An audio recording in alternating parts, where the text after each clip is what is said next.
Hey, Lila. Okay. What I was thinking is instead of giving you more stuff this week, um, we'd talk a little bit about practice and an idea or some ideas for how you might approach a practice routine. So I was going to give you some of the stuff. I'm going to post the chord scale chart for you. But other than that, I think you got a lot to work on. So let's just talk, at least how I do it. Everyone does it differently. So I tend to break things into categories. For my own practice, I think of like technique as one thing, fretboard and harmony kind of go together as another thing. Ears, like development of, being able to hear a sound and know what it is, or play a melody by ear, and then tunes. So the however many songs you're working on, you have a million of them, but so maybe you could narrow it down or organize that however you want. So what I would think, here are the thoughts for you. Technique, we can sort of split up into left hand and right hand, even though you use them both obviously at the same time. The scales and the caged stuff is a great left hand focus. You can, one thing with scales is that, so say you're working on your scales. I mean, there's just a lot going on just doing that. So one thing is it can kind of dovetail with the fretboard or the harmony, figuring out the caged positions. But if you're thinking of the technique side of doing your scales, figure out a scale that you know, like say the C shape, and then take it really slow and really focus on what you're doing with your left hand. So nice round fingers, not too much pressure, the kind of emptying the fingers thing between notes, trying to really make it legato, connect your notes. So it's more of a focus on how you're playing than what you're playing.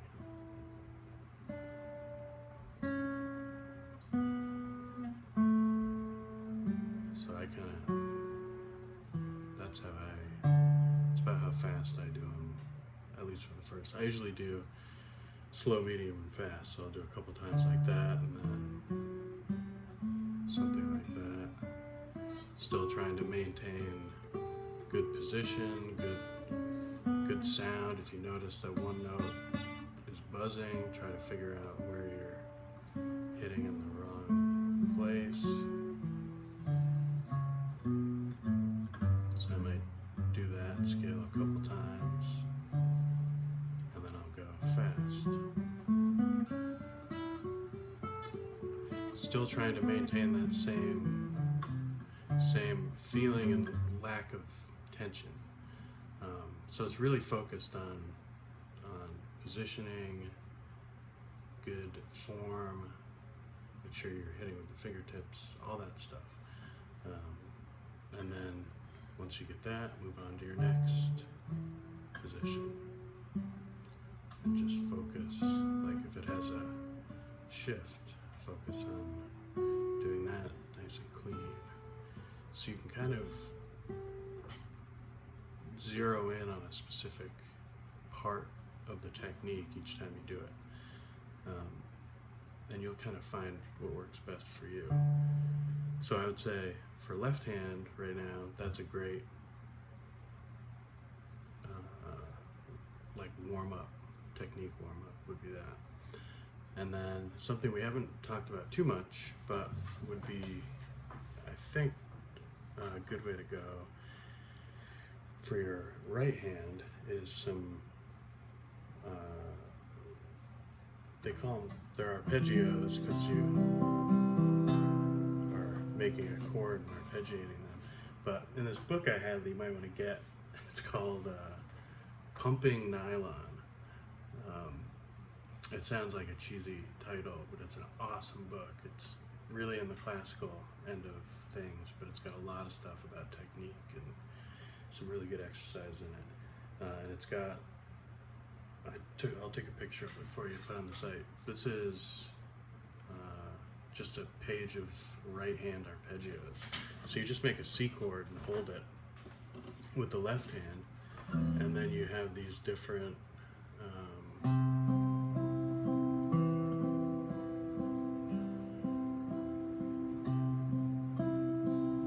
like that. I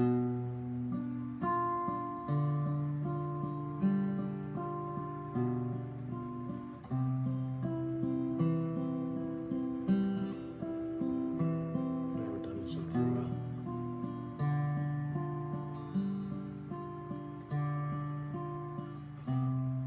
Like that. And then the next one would be like, what is this? So it's kind of inverted.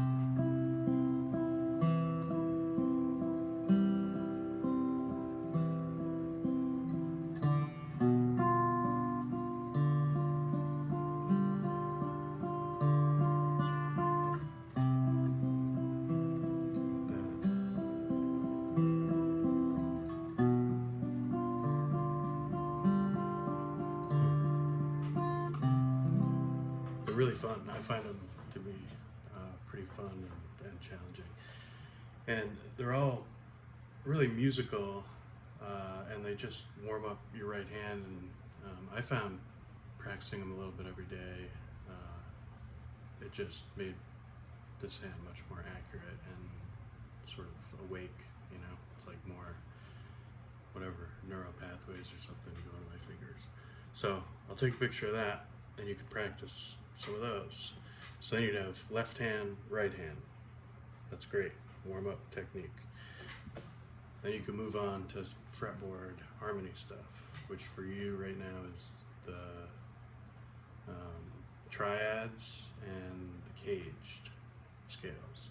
Even though you might be doing the caged scales in the technique portion, this you'd be really focusing on the shapes and mapping them out.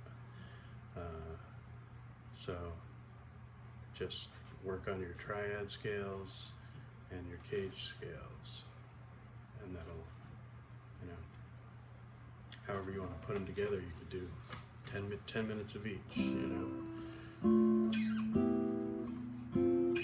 whatever you want to do.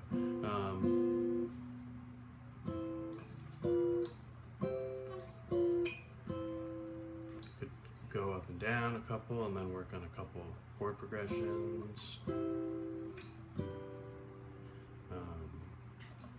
Usually when I do the triad work, I'll work on whatever chord scale I'm working on, and then towards the end of that time, I'll pick a tune, usually something from like the jazz world that has a bunch of changes in it, and try to connect all my triads with it. So you could just pick a song, you know, like I'll do Autumn Leaves or something, and just work on G minor,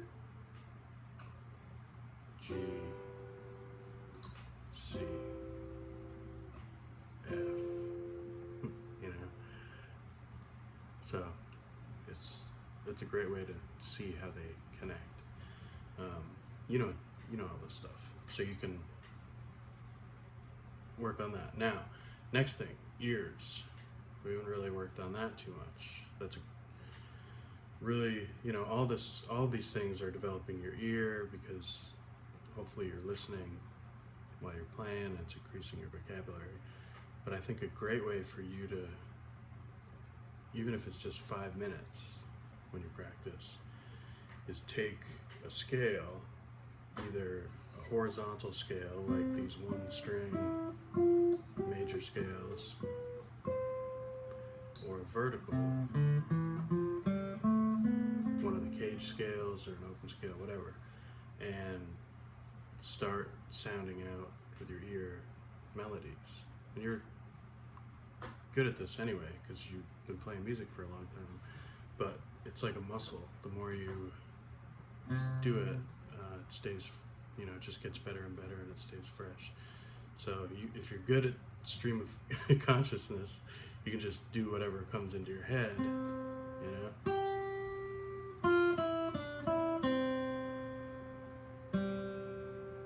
like that was E.T.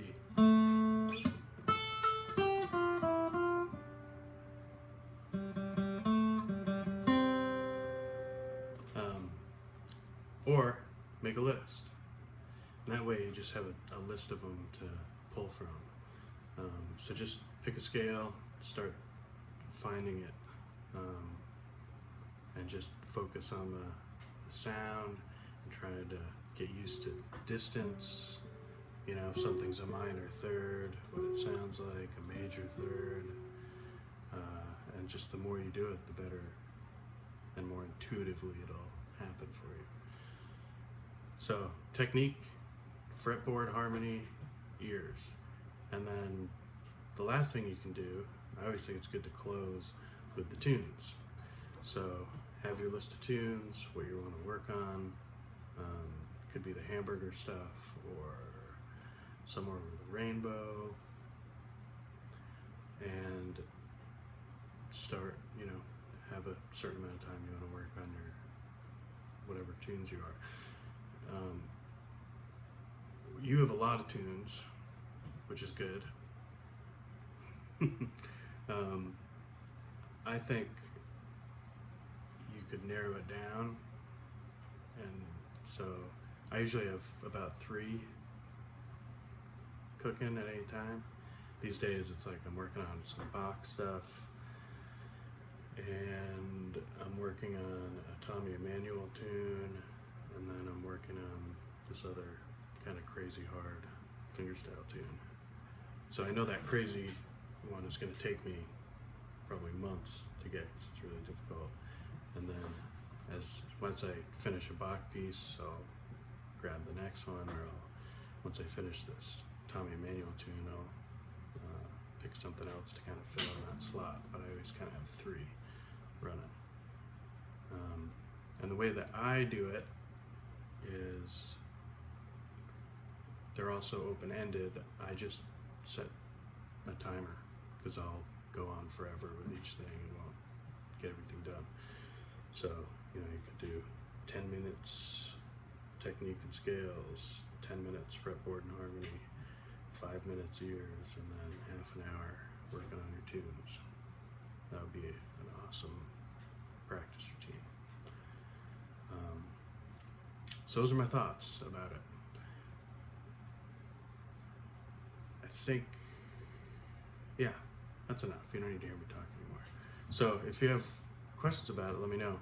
And I'll post the arpeggio thing.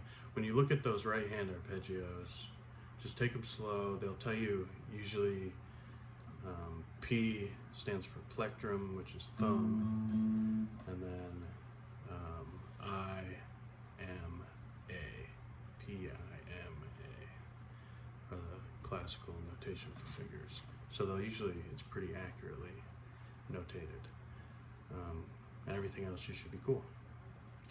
So hopefully that was helpful. I'll post all the material and see you next week. Have a good weekend.